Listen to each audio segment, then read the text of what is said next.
thewellnesscouch.com, streaming wellness into your lives. This is Up for a Chat with Cyndi O'Meara, Carren Smith, and Kim Morrison.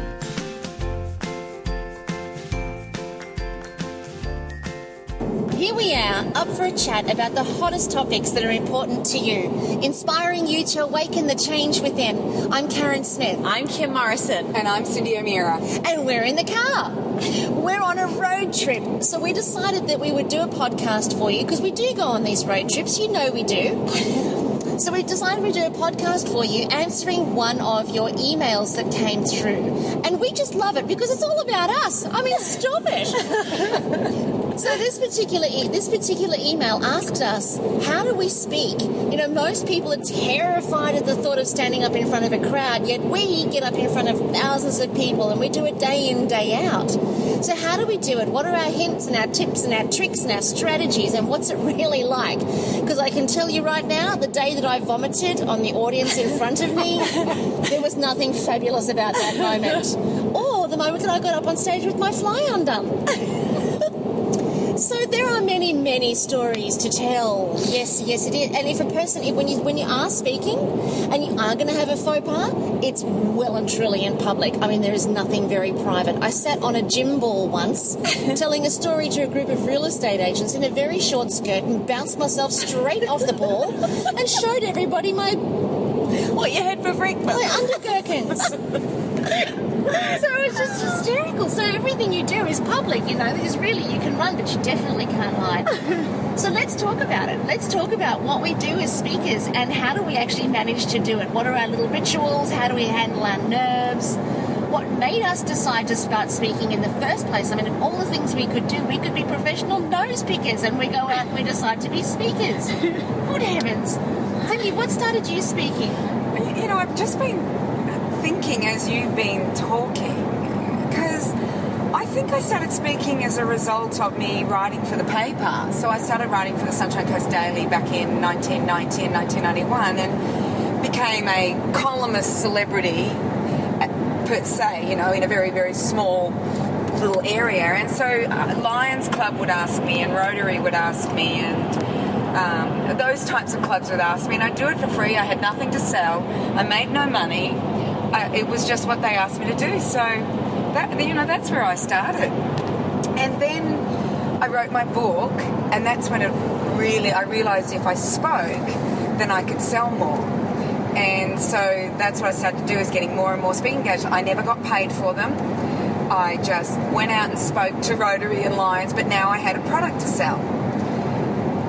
And that's how I started. I never went through Speakers Fast Track, Carren. So you never came through my speaker training program? No, back in 1990. Where were you at that point? You're probably still a teenager. In 1990, I just turned 20, love. Yeah. Whatever. So I didn't know of anybody who was doing the speaking circuit and teaching people how to speak. I'm sure they're out there. But my thing was, I had a book, I had a story, and I wanted to get up and tell it. But I have to tell you, every time I got up, I was so nervous and so scared. And every time I would think, what am I doing? Why am I putting myself through this? Why am I punishing myself? What is it that, makes me want to do this? But I did. It was almost like a drug. Because once you're up there, and you've calmed down and you've relaxed, it's exhilarating. Yes. I remember speaking with Lisa Curry once and thinking, that she was a professional and, she was an Olympian and she was this and she was that. And I remember thinking, I'm speaking on the same stage as Lisa Curry, and I was an absolute mess. I was so nervous. I had diarrhea. I wanted to vomit, but I didn't quite. And you become intimidated when you're around people like that, and it becomes quite scary. And how did you get through it?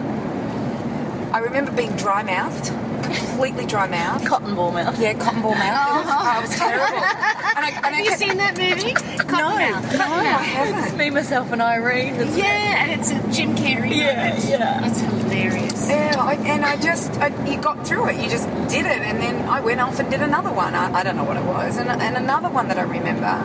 See, 'cause I've got the stage right now. I'm going to keep talking. Go you. But another one I remember, I was speaking, and this was probably around 1998, and I was speaking to a group in Caloundra called the Happy Slimmers.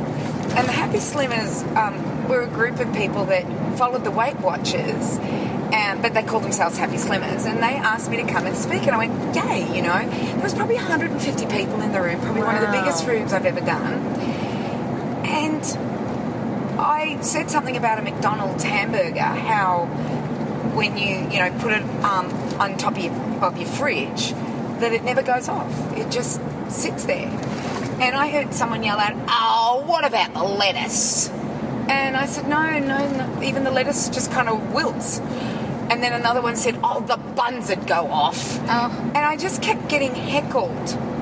And I had one man, and I kept speaking, but you know what, your heart is in your throat, you are, it's beating like there's no tomorrow, you're scared, you're wondering how you're going to survive this. And I just remember this one guy throwing his books down, and he just threw his books down and all his stuff, and he says, I've heard enough. Oh, God. And he walked out, and then people just started walking out, and I ended very quickly, got off the stage, the person came up and thanked me. I'm barely able to suppress my tears. Yeah. I'm so upset, I can hardly suppress my tears, and I vowed I would never speak again after that day. That was it for me. I would never speak again. But a magical thing happened, and I don't know if you want to hear this story. Yeah. You want to hear this Yeah, story? as long as you stop at the red light. Okay, I'll stop at the red light just for you. Thanks, love. So what happened was I was in the grocery store and I was really upset, and I ran into Lisa Curry's private PA, and I told her the story, and she said, oh, Cyndi, that was just been awful. I said, it really was. She told Lisa. Lisa then told this amazing speaker that was about to do a 5-day speaking engagement with 10 other amazing speakers. It was $5,000 to go. So $5,000 I had to pay to go to it. She told him, and he said to her, give her a ticket to go and ask her partner if he wants to come as well. Wow. And so I went to this, isn't it weird the way things happen?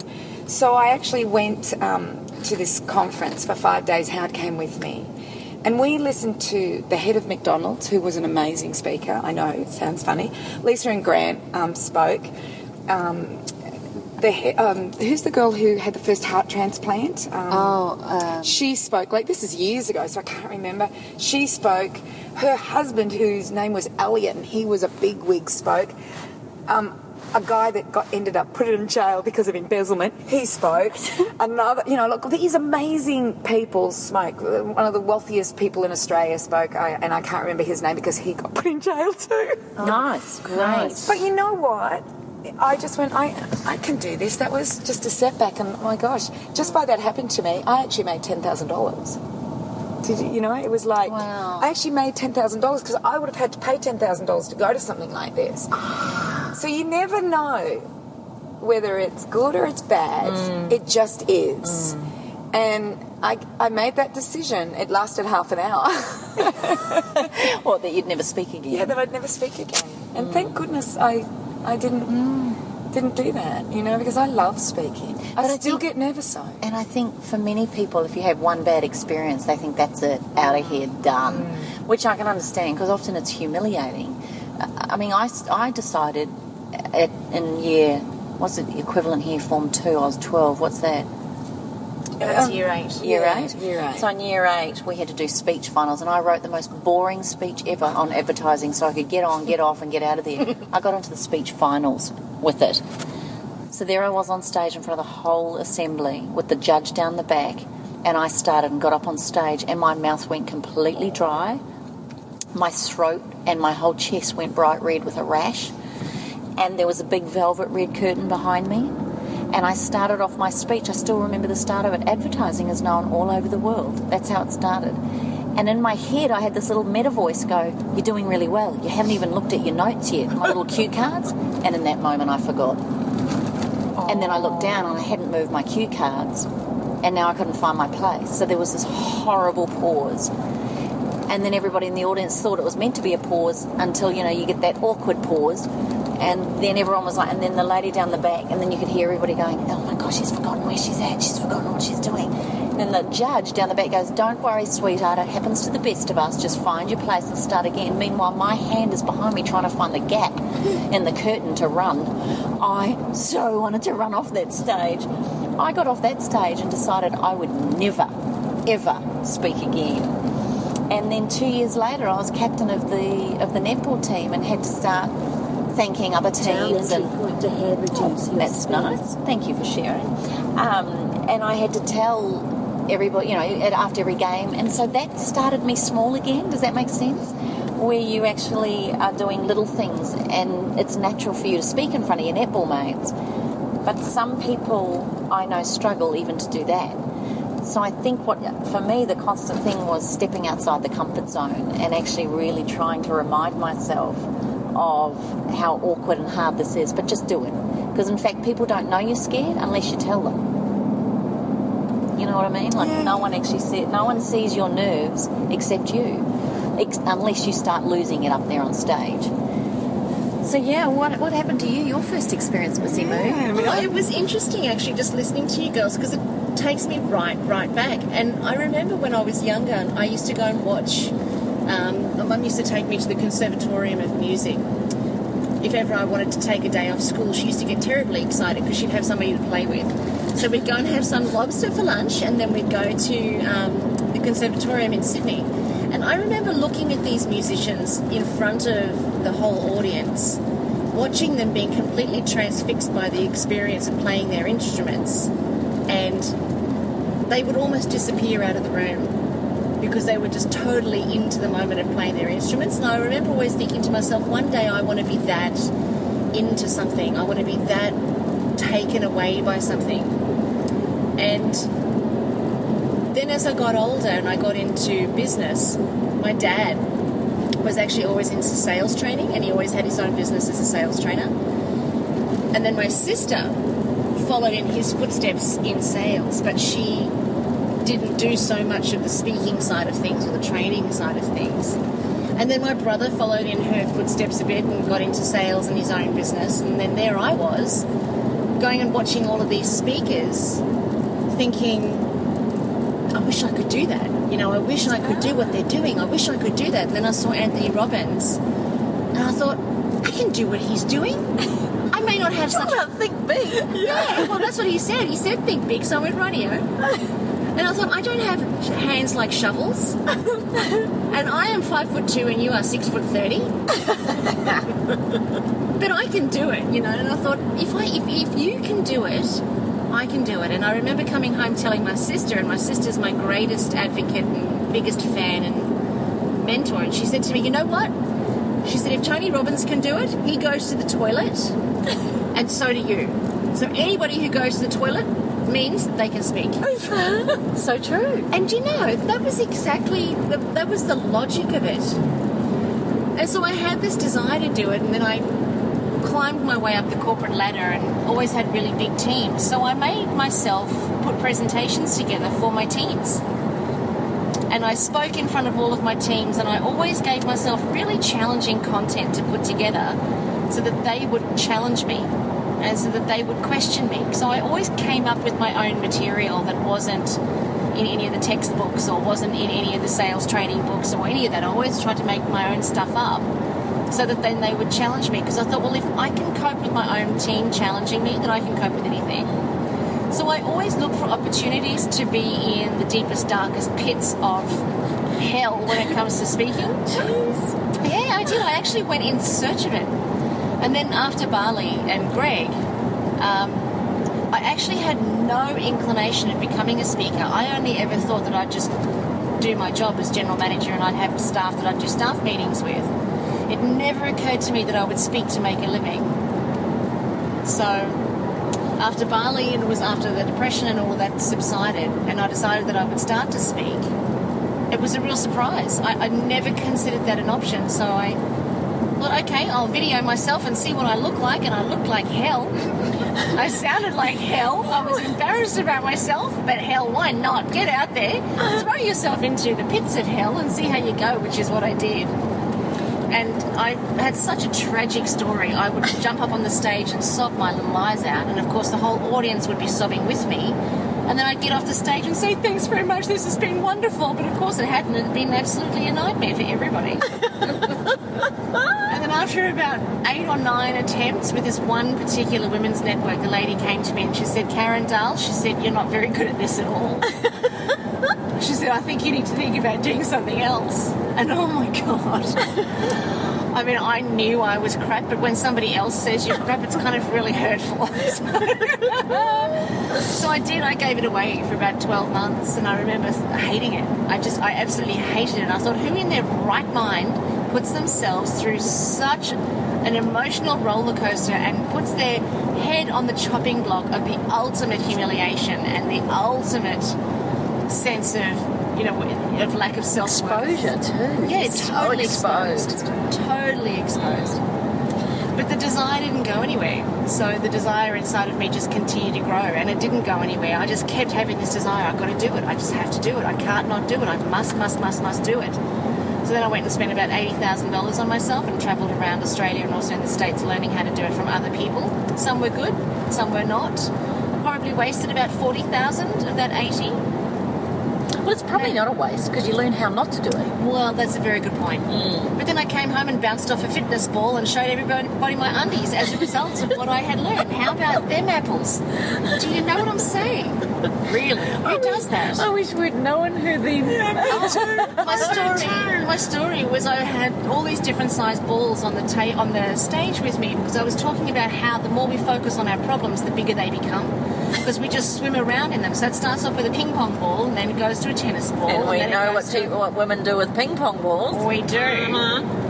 Well, we know what you do. No, not me, darling. Thailand, Patpong Road.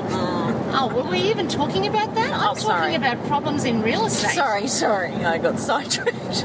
As you always do. Tart. I can't. I'm just silently laughing over You just can't help because yourself. you know what? As soon as you said ping pong ball, I said, here we go. Won't take much. It doesn't take her long, and it doesn't take much for her to just turn that little mind around. It's not turned around. That was just a trigger. Well, interestingly enough, the way that I landed with legs in the air. That's what took me there. When you said you showed your growler, you're whatever. Oh my goodness gracious. I said I showed my undies. I don't know what you're thinking. You're just dreadful, Kim Morrison. Look, people, look. Okay, You're everybody, snorting, Kim Morrison. everybody who's listening, may I apologise in advance for her tardy, or should I say tarty, behaviour. I can't just back to you. Really? Go from the ping pong ball. Where did she go from the ping pong ball? Oh my goodness. Anyway, what's really funny is that we were on stage Just this afternoon, and there was a forum at the end, which was quite funny, and we were being asked serious questions, and each of the questions were being answered, and then Kim gets the microphone, and she starts this story, and I whispered to Carren, oh no, Here we go. and within minutes the tart shows her real colours. And her answer to this very serious question. To 150 women and a couple of men. Give your husband a quickie. Oh, seriously? That was the answer to her question. Okay. It was. I don't even know what the answer was. I don't even know what the question actually was. The question is, what are your rituals and what are your non-negotiables? Non-negotiables. And so she comes out and says, give him a quickie. That's her not negotiable. Yeah, because then you get what you want. It's not rocket science. Oh, it was such a serious question. We had to lighten the load. Anyway. Right, let's get back to the ping pong ball. Well, I really feel like the ping pong ball's kind of lost its... Where did did you go with Lost the its ping pong? flavour. I want to find out. I want to know what you did with the ping pong Well, I was ball. talking about how the more we focus on our problems, the bigger they get. So I said we started with a ping pong ball, then we go to a tennis ball because we keep focusing on the problem. Then we go to a football, and then we land up on a gym ball. And of course, I'm sitting on the gym ball, the big fit ball, and I'm bouncing on it as I'm telling the story, throwing different sized balls out into the audience. And I'm bouncing up and down as I'm throwing it, and the next minute I bounce myself straight off the damn ball onto the stage, and I'm wearing a skirt, and all I can see, I've got my head and my back on the stage, and my legs are in the air, and I can see my own undies.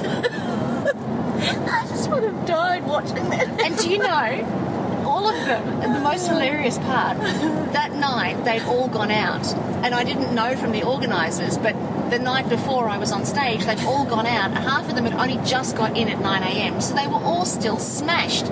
Absolutely blind, rotten drunk. And I was on stage for 2.5 hours, and I still had an hour and a half to go after I'd shown them my undies. I mean, I want to ask you a question. Oh, give me strength. Have you ever used the ball analogy since? No, never. No. See, you learnt something from it. Yes. And people think it's effortless up there. You have no idea what it's taken for us to get there. And it was a G-string, can I just say? Oh, my fat no. Aunt Harriet. Yes, love. Yes. It So was you a did show them G-ganger. your growler? Do you know what amazes me when you're on the stage? And I don't know if you guys get this as well, but you can be speaking away and doing what you need to say, and you're thinking about something else, and you're looking at people in the audience, and you're wondering why they're picking their nose, or they're not looking at you, or they're looking down at their phone. And I find it amazing that we can do that.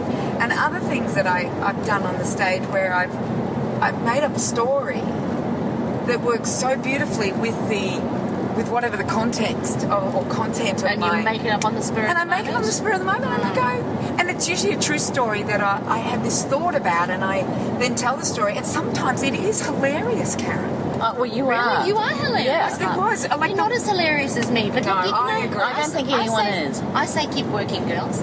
Yeah.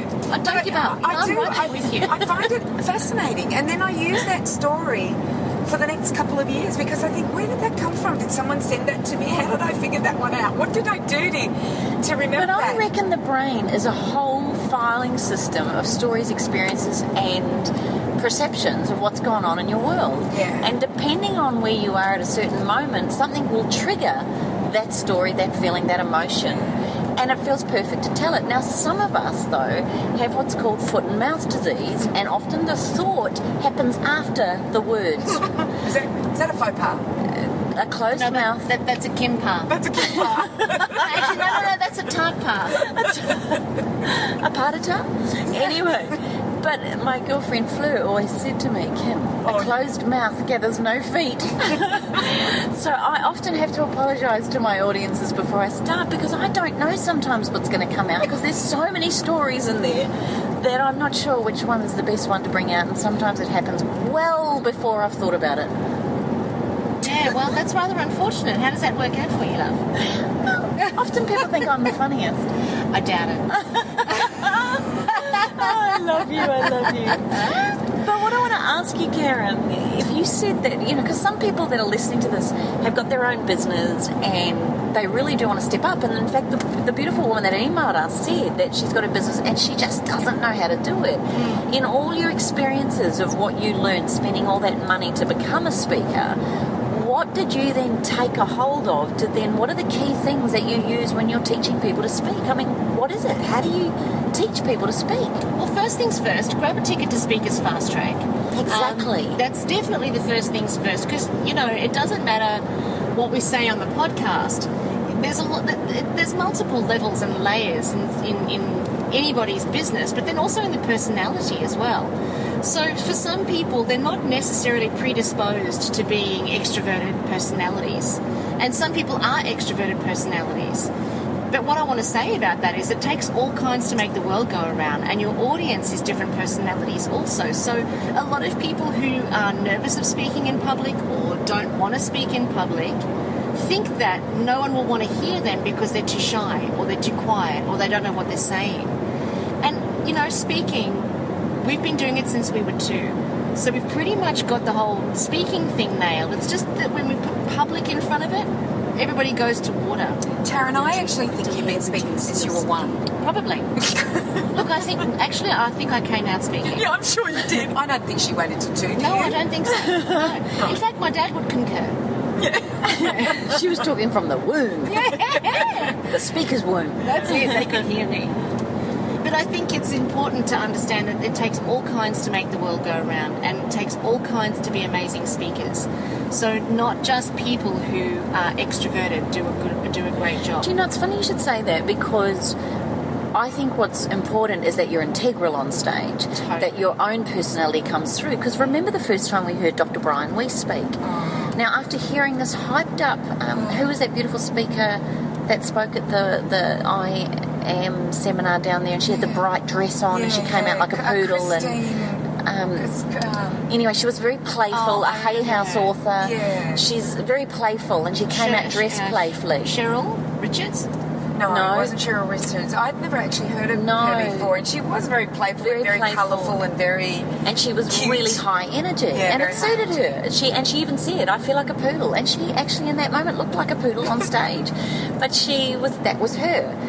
Then we had beautiful Dr. Wayne Dyer speak, who's just got that beautiful melodious voice that just makes you just melt into his words. And then, of course, we had the gorgeous Carolyn Miss speak, who is has a science sort of a mind, and she delivered with a bit of humour, but a lot of science in there. And then on came Dr. Brian Weiss, and he came out, and he stood there, and in this monotone, he goes, "Well, it's a pleasure to be here today, and I just want you to know that over the next hour or so, we're going to do some regression work, and I just want you to know that this is me excited. This is me excited." And the minute he said that, he gave himself permission to be him. Does that make sense? Yeah. And none of us expected him to be anything other than that one monotone voice. And all of a sudden, it just felt perfect to listen. And him being a therapist and a hypnotherapist, it was perfect, his voice. And it was. And, you know, I was mesmerised by him. Absolutely mesmerised. He just... I really enjoyed listening to him.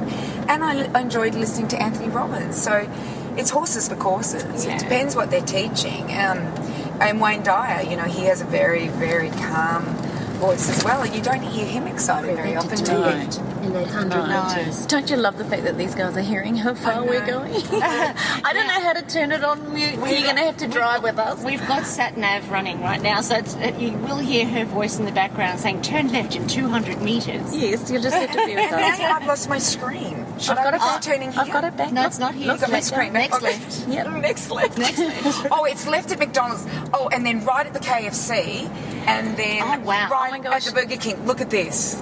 Oh my gosh. We are in a and country Eagle Boys. town. Eagle Boys. There we go. Eagle Boys. We're in a country town, one... No, next. No, Oh, this the next one, one. next one. Sorry. And, well, go past the KFC and turn left at McDonald's. Is that what it was? my Don't you gosh. love the way people do that? They go, you know, Yeah, they're like the land... That's the benchmark, the landmark. Their landmarks are always takeaway. Well, it just shows you how clever real estate the people are that use it. Yeah, very clever. She's so annoying. But we love her. Because we will get home. Because we are in the middle of There's nowhere. Domino's. Oh, there's Domino's. Lord. McDonald's, Domino's. Foodworks. Hello. Oh, my God. Hello, Dolby.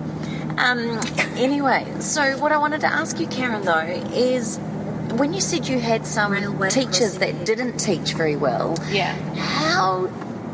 what did they do that wasn't well? Like, what do you mean? Bless them little socks. Well, I had one woman, and she was teaching people to speak, and she was in the States. And it was amazing because she sat down on a chair the whole time with her lectern in front of her for 2.5 days. And wow. read notes. Wow. For the 2.5 days. Another woman was just hysterically funny. Really, you know, she's obviously been around the block a lot. This woman was particularly drunk. And... Drunk. for the entire seminar. Oh my gosh. And she stood holding the lectern the entire time because she couldn't stand up straight. She was swaying, and every time she came over to check on the work that she'd asked us to do, and she'd breathe on me, I thought to myself, my goodness gracious, you're smashed. You're absolutely smashed. The fumes of the alcohol was horrendous. Some of the others really didn't flick my switch because I'm all about credibility. Yes. And if somebody's not on the speaker circuit themselves and they're out there teaching people to speak, then I find that there's a real incongruence there. 300 and I feel like turn right. I feel like if then turn left. oh gosh, Oh, sorry. God love her. I'm You don't trying even very hard to get the turn volume. her off. I don't know how to do. She's like us. She doesn't know how to shut the hell up. She's a good speaker. Next left. Oh my lord. Assistant. Oh my gosh. I'm so sorry. That's all right. Anyway, so Yes. yeah, I found a lot of people that were teaching people to speak, which is what I wanted, either had never been speakers or they'd never been successful speakers or they weren't on the speaker circuit at the time. But of course, when you're new to speaking, you don't necessarily know what to look for. Right. Of course. And so I invested a lot of money with people who were, one particular person was a copywriter, another person was a marketer, somebody else had just been trained by another speaker trainer. And it was just really, there were those wasted dollars. What's your thoughts around things like Toastmasters and doing the Rotary trips and doing all of that? Like, is that how you think people could start? I think Toastmasters is really awesome. In fact, one of the biggest things that I say to people is learn how to speak, because it's actually a skill.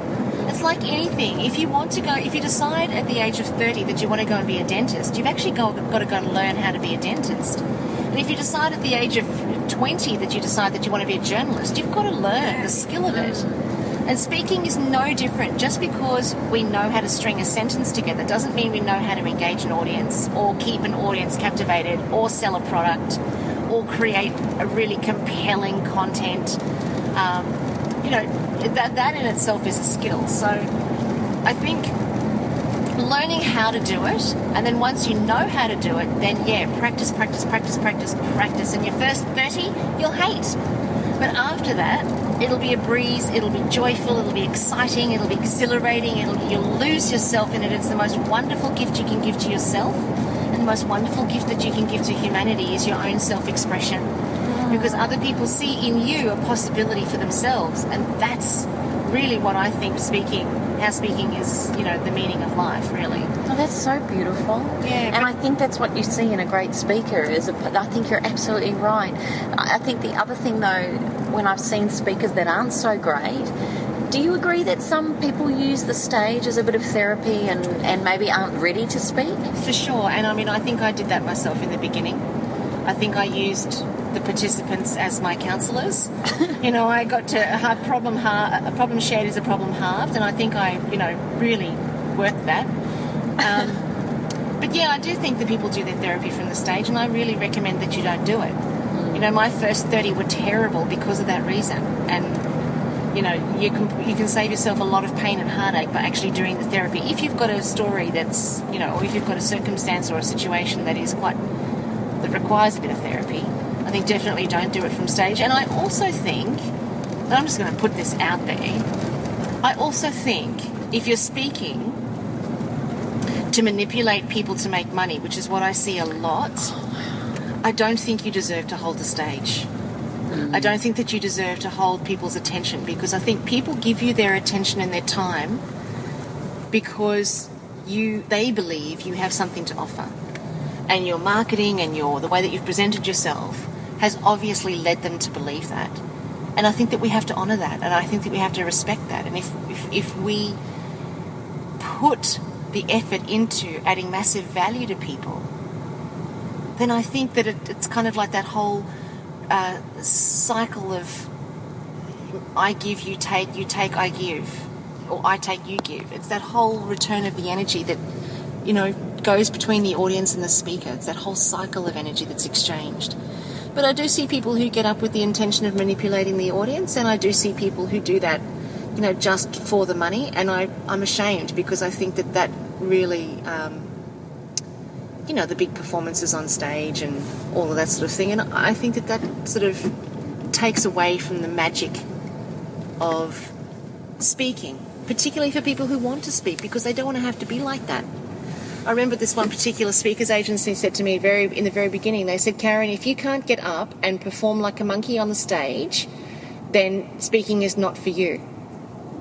So I decided not to speak. Yeah, I would think the same. I don't want to perform like a monkey. And that's what I thought. I want to impart a message, impart my knowledge, because what's the use of all this knowledge in here?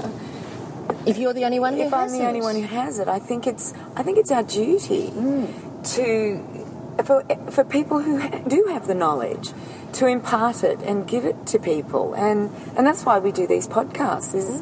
We don't get anything out. We don't get paid for it. We don't. It's free. Yeah. There's hours and hours of it. We impart a lot of knowledge. It is a very important part of our work when we tell our husbands we need to get together to podcast.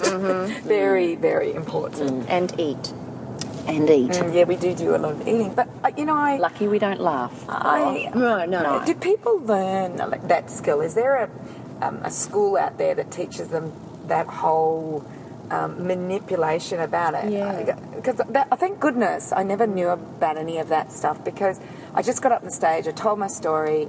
I remember I sold lots and lots of books, but I never sold the book. I didn't know how to sell. I didn't know how to sell from the stage, as they call it. But if you are going to make speaking your profession and you have a product, then you have to sell from the stage, because otherwise you starve.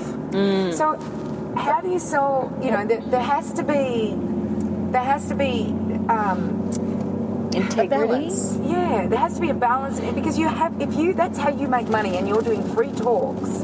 But remember also, we've been told, if you have a product and you do not tell your audience what you have, it's a disservice. It is a disservice. Now, everyone in the audience may not want it, they may not need it, or they may already have it. But if you don't tell them what you have got or haven't got, then how are they to know? I think that's quite an important thing, especially if someone like you, Cyndi, that's got beautiful products and an amazing book, and if I didn't know I could get it, I'd walk out of there feeling, I want to take a piece of her with me, and I think that's the beautiful thing about a lot of speakers, is that they do have products so that you get to take a piece of them home and get to continue that experience, particularly if you've enjoyed them and you trust them and you look up to them and you actually really believe them. I think that's a beautiful part to have. I think that's the contrast, though, and I think that's what makes speaking worthwhile for the speaker, and it makes speaking worthwhile for the listener, because what you're doing is you're educating the audience, and then as a result of that education, you're offering them more education, as in a book or a product or something. You're actually using the platform as a vehicle to educate or inspire, or along those lines, rather than what I heard one particular speaker say, using the platform to siphon every possible dollar out of the pockets of everyone in there. No. Yeah, and I'll never forget it. And it's, it was a real wake-up for me. It's bad enough they do it, but to admit it? Are you serious? Oh, very open. Very, very open. Is that their intention is to draw out every dollar there. And I think, I'm sure that there's a place in the world for everybody. Obviously there is. It's just not. It's not a way that I would recommend anyway. I just don't think it's. I don't think it's congruent, and I don't think that it's in service. So that's my thought, and I think Toastmasters is awesome. Use them for practice, but learn how to speak first. Learn how to construct a presentation, and then also learn how to manage your nerves with little rituals. Yes. We all spoke at the Wellness Summit recently, and all three of us were nervous. We were all delivering new material, or some new parts of our material. Let's just face it, I was crap. Oh, get out of here. You So always I was say the most that. nervous out of all of you. Well, do you know what You so were delivering absolutely new material, Carren, and you do you want to say what you said to me in the... I still deliver. It's funny. I've spoken for nearly 1,600 events now in 5 or 6 years, because I do hundreds a year, and I haven't been that crap for a long time. But I broke my own rules. What are your rules? I broke my own rules around preparation because I got cocky and I got complacent. Because I thought I'm a really good speaker. I've researched this topic to within an inch of my life, so I know it so well. And I hadn't put in the preparation around the practice. So when I got up on the platform, I lost my way with the slides, and I never use slides. I only ever use a flip chart. So even having slides through me. Yeah, So- we noticed that. Yeah, I never use When them. I saw you up there with all the slides, I went, never seen Carren use the slides. No, never. Whereas I'm someone who always uses slides. And I can go either way. Yeah, you go either way, but I like to use slides. I love, and they're usually photos. They're not Yeah. writing. There is occasional writing on them, but it's usually pictures because I feel that me speaking is not getting the information as succinctly as if there's a picture up there. Like a picture tells 1,000 words. And I guess that's why I like to use pictures. And because I'm talking about food packaging and advertising and heart foundations and their crazy ticks, and because I ask so many questions, I feel that suits my presentation, and I always do it. And it does, Cindy. It's just, your presentation is just like this beautiful orchestra of information, and you dance between the slides like an absolute, well, listen to me, like an absolute pro. Like I was going to say, like a little ballerina. Like a ballerina. But you do. But I think that the important point to know is that you don't always get it right. No. I mean, the audience doesn't no. necessarily know, but you know. Yeah. You know, and I think that that's part of the constant growing and expanding and becoming bigger and becoming better and, you know, loving what you do even more. Because if you just present the same thing all over and over and over again, it does become a little bit tedious, doesn't it? So it's nice to be able to expand your material and go to greater depths with your material and challenge yourself with it. And say things a little bit differently and see if that works, and present them. Use different stories. Different stories, and present them in a different format. Because I know I always used to use the same format, and then I learnt a new format, and I was very stilted when I learnt that format. But as I got used to it, I loved it. And then I might say, well, I don't want to present that first. I think I should present that first. So I'm always changing things around all the time. And I know you do it too, Kim, you know. And Carren, you do it all the time. Like one day you'll tell your story first, and then you'll say other things, and other days you'll tell your story in amongst other stories. And I love the way I can hear you guys say the same thing 50 times, and I still get something out of it. Yeah, it's Same. amazing. I still laugh at all the jokes. And She is. She's the one that laughs And you about actually us. do, you know. It's so cute. It's so beautiful. And it's a real laugh. Like, Yeah. it's a genuine laugh. Yeah, and it leads everyone else to laugh, and then they're all thinking, oh, what are we laughing at? Oh, that wasn't even funny. But hey, we're laughing because she's laughing. No, and it is usually funny. I think you know. And you are hilarious, Carren. Really. Oh, Kim, you nearly said. No, she said Karen. Karen. She said Karen. Relax. Call your Jet's girlfriend.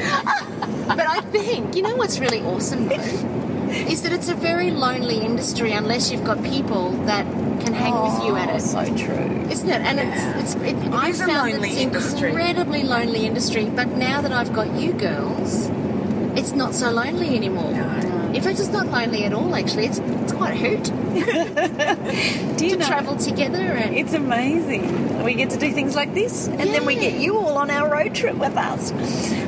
Do you know, when I first started speaking, I was offered a position with a company, an aromatherapy company, and I so didn't want to do it. In fact, I said no, first of all. But they offered to train me and help me to speak so that I could go around selling their products. I still said no. And then my husband turned around to me and said, why not? You love aromatherapy. Why don't you go and learn it? And so I kind of stepped out of my comfort zone, went to Melbourne, and it was the most hideous training.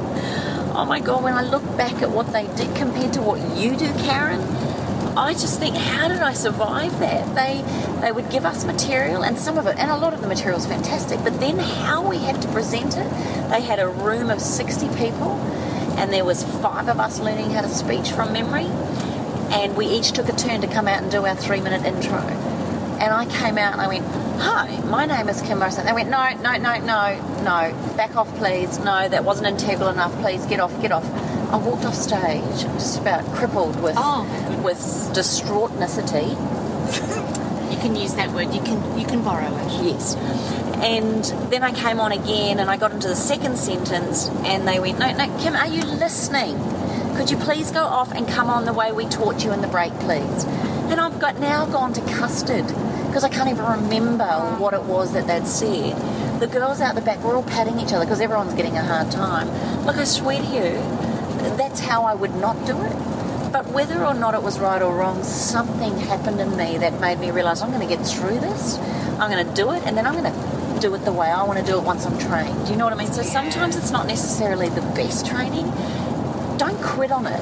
Because I've learned that learning from people like that, you are actually learning perhaps a greater gift, which is how to have empathy for those that are packing themselves at the side of the stage. Or I now use my oils as an anchor, and one of the girls that was also speaking, she was a principal from a school and she did a lot of public speaking, as you can imagine.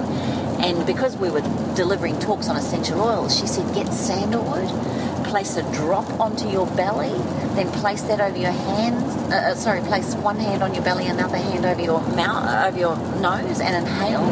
And with that hand on the belly, it's becoming a grounding for you. So that, because often when you're nervous, you go out on stage and you speak from the throat. You know what I mean? Like you're talking like this because you're trying really hard and you do this. Whereas I found that was a good anchor for me to smell sandalwood because it's so grounding. Place my left hand, and a lot of my early presentations, I actually kept my hand on my tummy to remind me to stay grounded. And it was other speakers that actually gave me the little perlers and the gems on how to be better. And I find I do the same now for other speakers, is that I just know what it's like to be so nervous and beside myself. So at the Wellness Summit where I was going before, I was second speaker with 9 people, and there was over 600 people there. And all of a sudden I just got really nervous, and I'd done all my rituals of my little prayer before I went on stage, but I'm sitting there and Cyndi was next to me and obviously picked up on it and stood up and started massaging my neck and shoulders and just said, are you all right? And I kind of didn't want to say no, because if I said no I thought I might cry. And so I sat there thinking, oh my gosh, what am I going to do? So I calmed right down with her massaging me, and she got me to smell my oils. And what was fascinating is just her squeezing my shoulders was enough to remind me and to say to myself, I am a good speaker. I can deliver my material. I will be okay. I've got Cyndi and Carren right beside me. They are my greatest champions. They always look after me. They always honour me. And I think I felt really, really proud of the fact that I got up there. And I will say, the first 2 minutes of my talk, I kind of packed myself, and I don't know if anyone knows this, but often when you are speaking, one thing another speaker said to me once was, don't ever show fake it till you make it. You don't need to let everybody know you're nervous. You don't have to tell everybody you're nervous.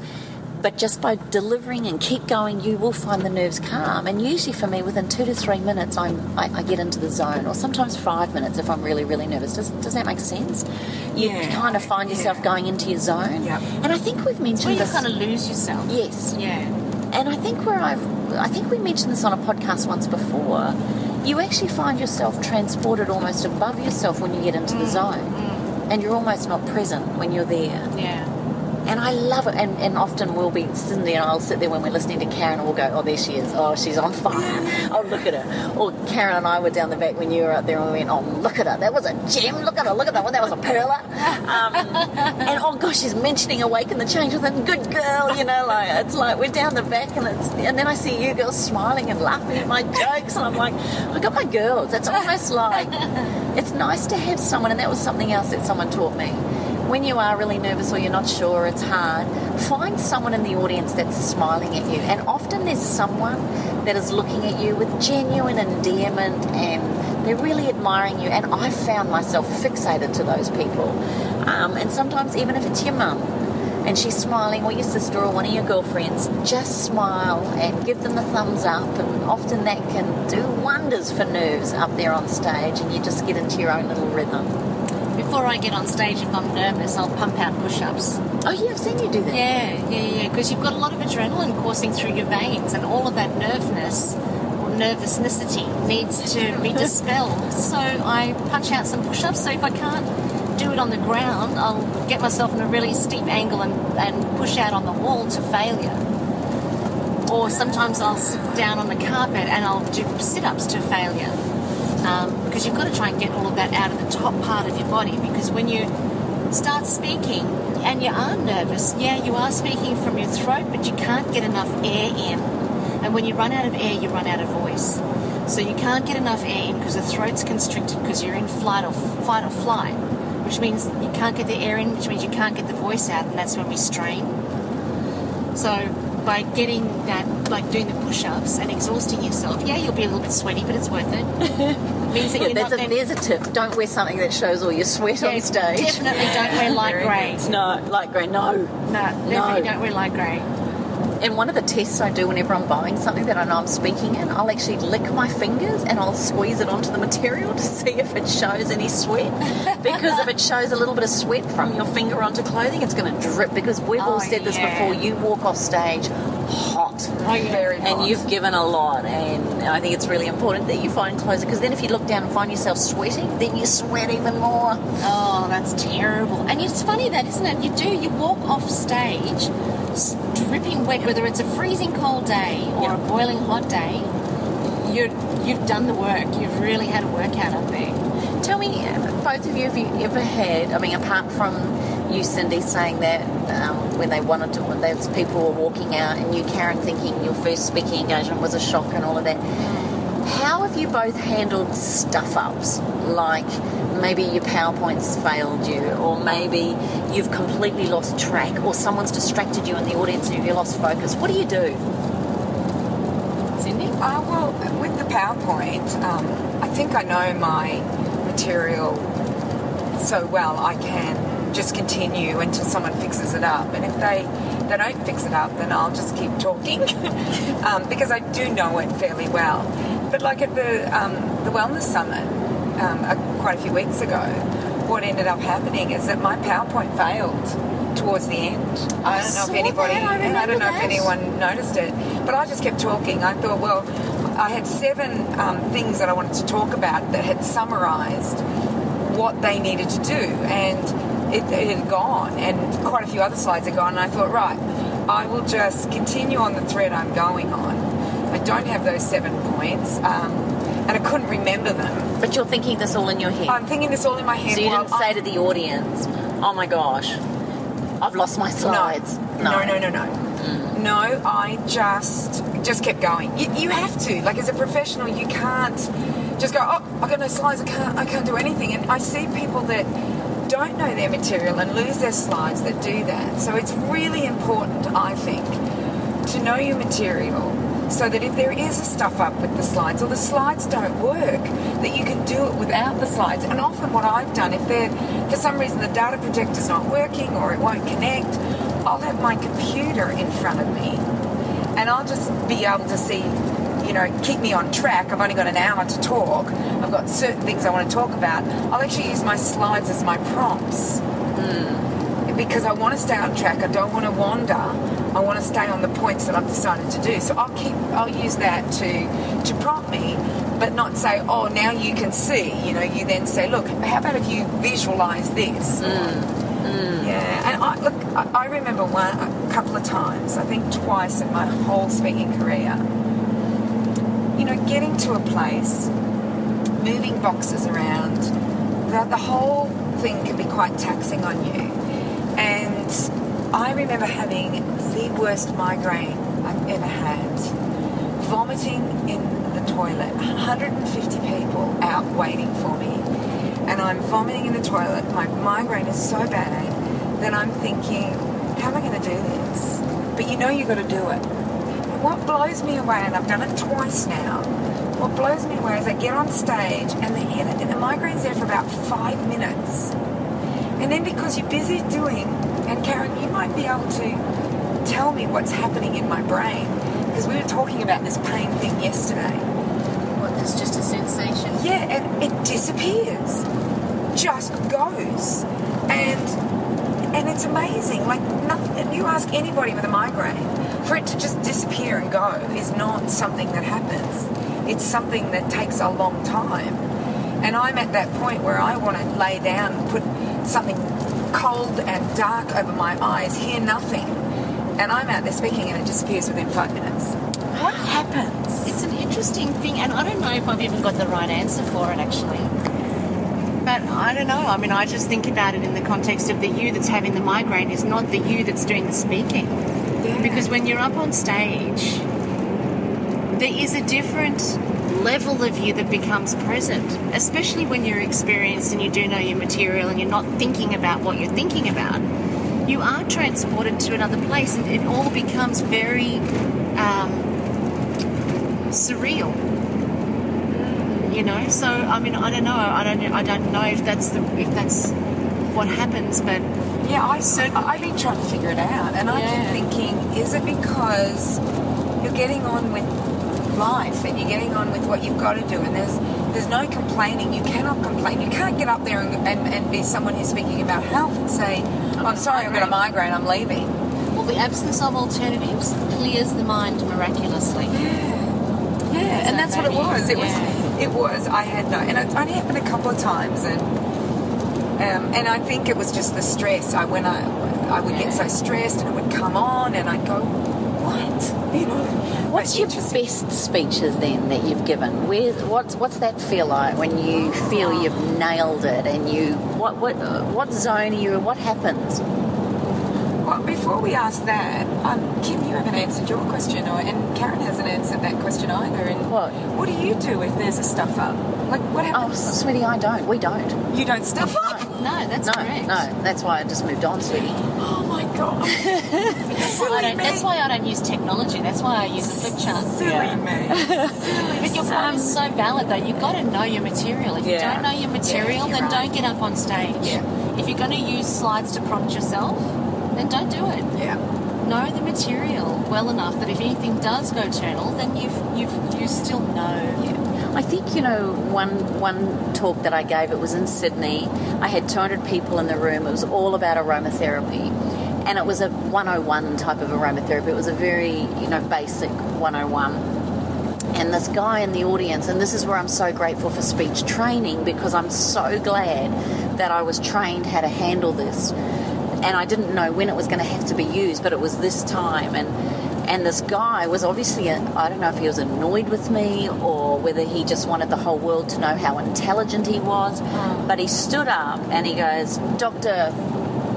Doolittle is my name. No, Dr. whatever he said his name was. And he asked in front of everybody about the ketones, aldehydes, esters and phenols in essential oils, and whether I believed the chemical structure and makeup of that would actually affect the way whether or not people use it. Cyndi is so giving the WANKER sign. And that's exactly what I thought. But I froze on stage for a second, like it felt like an eternity, because all of a sudden his question was so in depth around the oils and I wasn't in that way of thinking.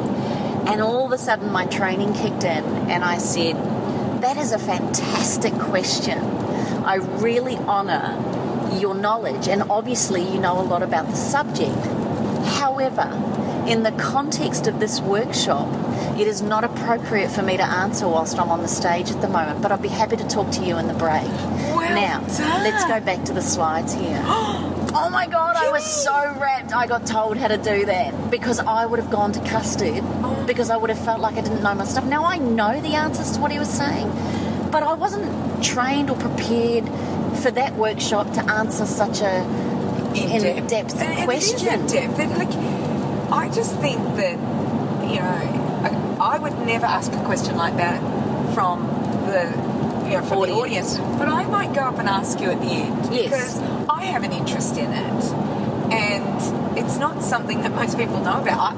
I don't have an interest in ketones or anything like that, because I don't know that material. That's not mine. But, I find that quite...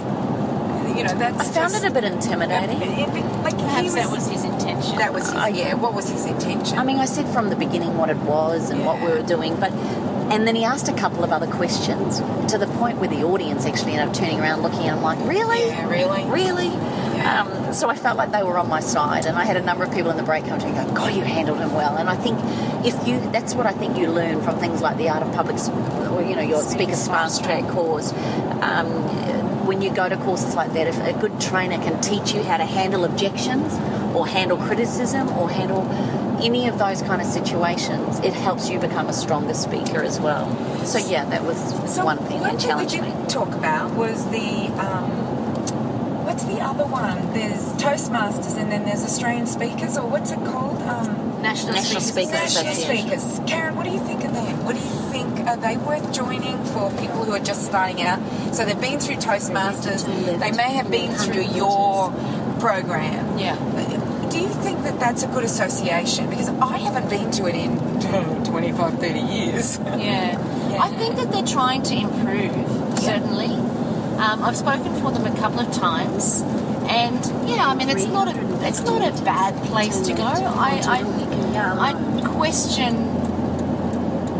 that there are other places that you can go for that camaraderie and that sense of the next left colleagues and Road. to be able to surround yourself with people who are doing something similar to you. I think that Yeah, that's true. I think that they are trying. I definitely think that they are trying. For the last couple of times that I've been, I think that they're trying. I don't know if it's there yet, but I think that's very individual and it's a personal choice. I would say go. I would say go along and sit in on their programs or sit in on their conferences and see what you think. Yeah. Because it's horses for courses. It certainly wasn't for me. I went there to learn how to speak and to surround myself by other people that I could use as mentors and look up to, and I certainly didn't find that for myself. But that was some time ago now. That was like 5 years ago, 6 years ago. Do you know who I met there? Brad Sugars. Did you? Yeah, Brad Sugars was one of the young speakers at there, and I used to see them there every month. And the other one was, he was always with Brad, and he did real estate, but I don't remember his name now, and he did very well in real estate. But then 2008 happened, and I never saw him again. But two very well-known speakers ended up, that's who I met there. And I met another lady by the name of Lisa, who was a really amazing speaker. I can't remember her last name either. But I loved listening to them. And I got ideas from them, and I got how do they do things and how do they engage the audience and the games they play and the ways they get people in. So well, there's a guy that was interesting to meet Brad Sugars though and be at National Speakers with him. Yeah. There's a guy there now that was one of the organisers for one of the recent conferences. His name's Michael McQueen. And oh my goodness, I mean, that man is just gold. Oh, is he? Oh, he's the nicest person in the world. Brilliant speaker. And he speaks on the differences between Generation X and Y. I've heard him speak. He's young and just gorgeous. Oh, where were we when we heard him? We've heard him. We've all heard him. Divine. Yeah. Where did we see him speak?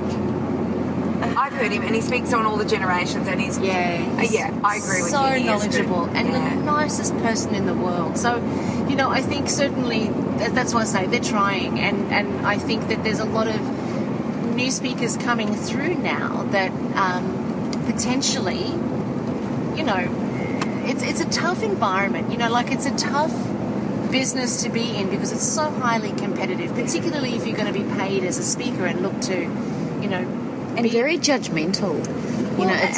People judge you very quickly.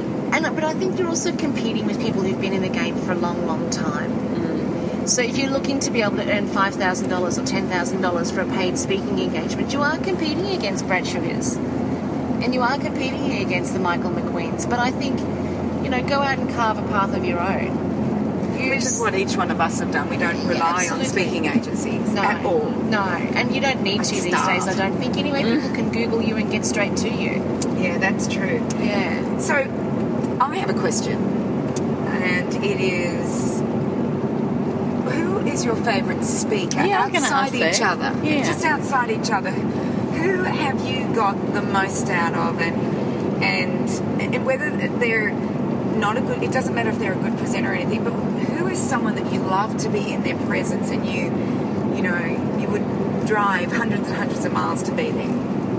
Wow, that is a great question. Kim, you go first. Well, I do love listening to Alison Mooney.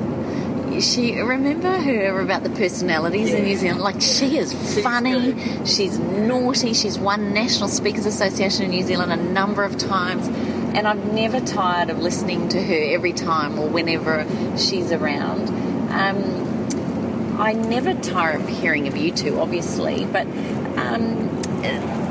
I'm fascinated with a lot of the Hay House authors. I really do enjoy listening to, and they're very different. And I think what they've taught me, like I said before about Brian Weiss and people like that, when you really start listening to the content and the way they deliver the content, I would drive miles to hear people like that. I've never heard Deepak Chopra live. He was just on the Sunshine Coast recently, but I never got to hear him. But he's somebody I'd probably be very interested in hearing. There's a number of... Sometimes I get surprised. They're not even big names, and you just walk out of there going, wow, that was fun. That was so cool. I'm just trying to think. Maybe you could tell me yours. For me, I would definitely drive to see Deepak Chopra. He's got a voice that is quite mesmerising over time. Like, if you sit there for a day listening to him, and you kind of get lost in his voice. So I think he's a very different kind of speaker, but I love him for his content. I think his content is exceptional because it's the science and spirituality coming together as one, and that's totes up my alley. He was the first guy that came to mind, actually. First person that came to mind. I do love Marianne Williamson. I've always loved Marianne Williamson. 300 metres. Do you find there are people that you're still learning from now, Carren? You know, as far as, because here you are a speaker trainer, do you find that there are people that you go, oh my God, I am so going to take that into my training? Or all the time. I mean, the information we all share is regurgitated. It's just regurgitated information, really, a lot of the time, isn't it? Yeah, and, you know, like, I'll observe somebody speaking and it'll be through my own observation as to what they're doing, but whether they're doing that or they're not doing that, who knows? It's just my perception of what they're doing. And then I think that really works. So then I'll try it out, see if it works, and if it does, then I'll, you know, take it to my seminars. So, yeah, I'm learning all the time. And I try and see maybe 10, 15 different speakers at least a year, as often as I possibly can, so that then I've got people that I'm constantly learning from. Because I think that's really important, because it keeps me fresh. It does. Yeah. Like, I loved Lawrence Tam. Oh, I love Lawrence. I loved what Lawrence and Damien. did. I love Damien and Brett. Oh, I love them all. But Damien was funny. Oh, Damien was hysterical. Damien's a laugh. But Lawrence Tam, I thought, did a beautiful, beautiful presentation about the summit. And was just beautifully delivered, and the way he talked about Mount Everest and reaching the summit and what a summit was and what you needed to pack to get there. And, you know, I really enjoyed his analogies. So I really enjoyed Lawrence just recently. But I must admit, my favourite, and I think it's because of his humility, his honesty, his presence. It's like, I feel like I'm in the presence of Jesus Christ. And I know that maybe Christians out there might, you know, think I'm being a little bit, extravagant in what I'm saying, but it's Dr. Brian Weiss. To be in his presence is one of the most beautiful things to be in. I just adore him. I love his work. And the other one I adore and I've never been in her presence. I've only seen her on video and listen to her on audio, and that's Byron Katie. How could I? Oh my gosh, Byron Katie was divine. Oh my goodness! If you haven't been to Karen's Couch to check out the show on Byron Katie, then go to karenscouch.com and check out that show. Kim and Cyndi were in the live audience. Oh my goodness! I felt like we got to see her in real person. I was like I want to see her in a candy store. Well, she wants to do an interview. I think the three of us should fly over there. I think we should interview Let's her. Let's go to Santa Barbara. Can we put it out there on our podcast that we are going to have Byron Katie on the show one day? Yeah. Let's do it. We are. And why not Oprah while we're there? She lives right next door. So let's do it. Barbara and Byron Katie and Oprah live Shut up. Yeah. You reckon we'd get Oprah? Let's do that. And we could also do the Sperlings who created Phoenix University. I have a feeling they live in that area somewhere, so...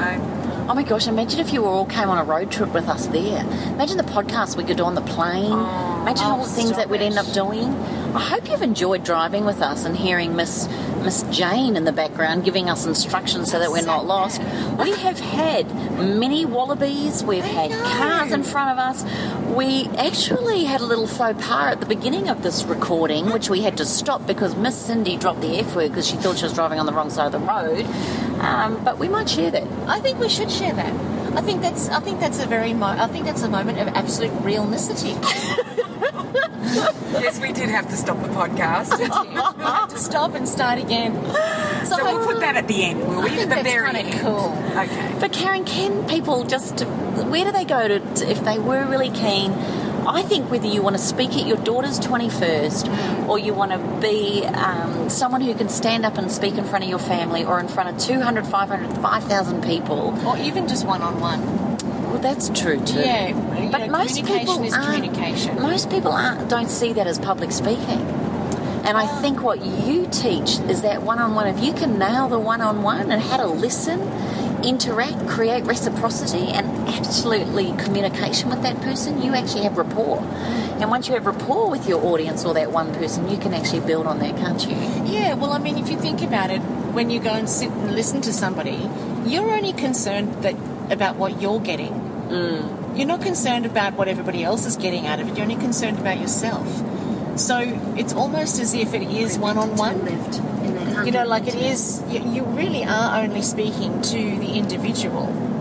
There just happens to be lots of individuals, but you are really only speaking like you're speaking one-on-one. And if we can just kind of figure that out and not, get caught up in the mind games, I think we could get a lot more peace out of it and people would be more ready to do it. So would people, if they came to you, though, they could learn from that basic as well as right? So you take them all the way through to being international speakers, don't you? Oh, yeah, absolutely. They can build a business out of it and become extraordinary as a result of it. And, there's lots of opportunity that occurs when a person finds their voice or their message. The world kind of opens up and embraces you once you kind of get on the road. Oh, yeah, it's really cool. Now, I loved your, I've been speaking for years and years and years, and I absolutely loved your course, and I only did it 3 or 4 years ago. Yeah. And I got so much out of it. I don't think you can ever stop learning. I don't think because you can what either. we learned from Carren, I've had different trainings over the years, and what one speaker taught me changed the whole way I delivered my speech. My opening changed completely because she told me to take them on a journey, and I am a storyteller, and I really enjoyed, and that worked for me, but I'd never been told to do that. So I think one of the beautiful things you do, Carren, is you see each individual in your course and don't just give a blanket way to teach people how to speak, but it's almost like you help them find their voice to deliver it in the way that best keeps them integral to their message. And I really honour you for that. Well, it takes all kinds, Yeah. So I think Speakers Fast Track rocks. We do too. We do too. So on that note, if anybody wants to find out about Speakers Fast Track, just go to speakersfasttrack.com, and it's spelled TRAK.com. So speakersfast.TRAK.com. And you can find out all the information about where the program is held. So have we answered the questions? I think so. I hope Sounds so. cool. Well, if you girls and guys have got any more questions for us that you want us to answer, make sure that you post them on our Facebook page and let us know, because we love to hear from you and we love to answer your questions. It gives us awesome material. So don't hold back. Also, make sure, if you haven't already, make sure that you jump on over to allthews.awakenthechangewithin.com and go and check out our 3-day intensive retreat that's being held in Mooloolaba. But there's me, Kim and Cyndi, and we are rocking the house with all of our usual stuff. I think we might even record a live podcast. What do you girls think? Oh, I reckon I love the live ones. Yeah, I think we should. We did that last time, and that was really fun. Yeah. So you may actually get to find your voice on our podcast. Who knows? Let's put it out there. So allthews.awakenthechangewithin.com. You can find out more about that. That's in November. And you can also post your comments on allthews.thewellnesscouch.com. And you can also ask us questions there. So hopefully you found this insightful and exciting being on a road trip with us. And we're going to catch you on the ride next week. So join us here on Up for a Chat and be part of the ripple effect that's changing the world. This has been a production of TheWellnessCouch.com. Check us out on Facebook and join in the conversation on Facebook.com/The Wellness Couch. Subscribe to each show on iTunes and check us out on Twitter. The Wellness Couch, streaming wellness into your lives. Whilst the Wellness Couch presenter endeavor to provide accurate and helpful information to their listeners, these podcasts cannot take into account individual circumstances and are not intended to be a substitute for health and medical advice from a qualified health professional. You should always seek the advice of a qualified health professional before acting on any of the information provided by any of the Wellness Couch podcasts.